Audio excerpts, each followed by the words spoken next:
Hello friends, কি অঙ্ক দেওয়া আছে দেখো। একটি বৃত্তের পরিধি 88 মিটার, বৃত্তটির ক্ষেত্রফল নির্ণয় করো। তাহলে পরিধি থেকে ক্ষেত্রফল নির্ণয় করতে হবে। কিভাবে করব? তাহলে এখানে লিখি বৃত্তের পরিধি পরিধি সমান কত দেওয়া আছে? 88 মিটার। তাহলে পরিধির সূত্রটা কি? আমি 2 পাই আর জানি। তাহলে 88 মিটার, এখান থেকে আমি আর পেয়ে যাব 2 পাই, মানে হচ্ছে যে 2 ইন্টু 22/7 ইন্টু আর সমান 88।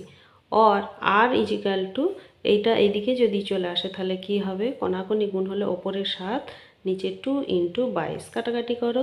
2 4 দুগুণে 8, 4 দুগুণে 8, 22 দুগুণে 44, 7 দুগুণে 14, আর সমান 14।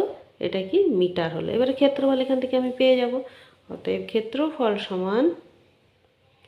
ক্ষেত্রফল সমান পাই আর স্কোয়ার সমান 22/7 ইন্টু আর হচ্ছে 14 ইন্টু এই 14, 7 দুগুণে 14, তাহলে এটা কত হবে? 2 দুগুণে 4, 22 দুগুণে 44, একে 14 দিয়ে গুণ করলে হয় 4 4 56 6, হাতে হলো 5, 4 4 56, 57 18 59 61, তাহলে 6 1 6 এত বর্গ মিটার। অ্যান্সার।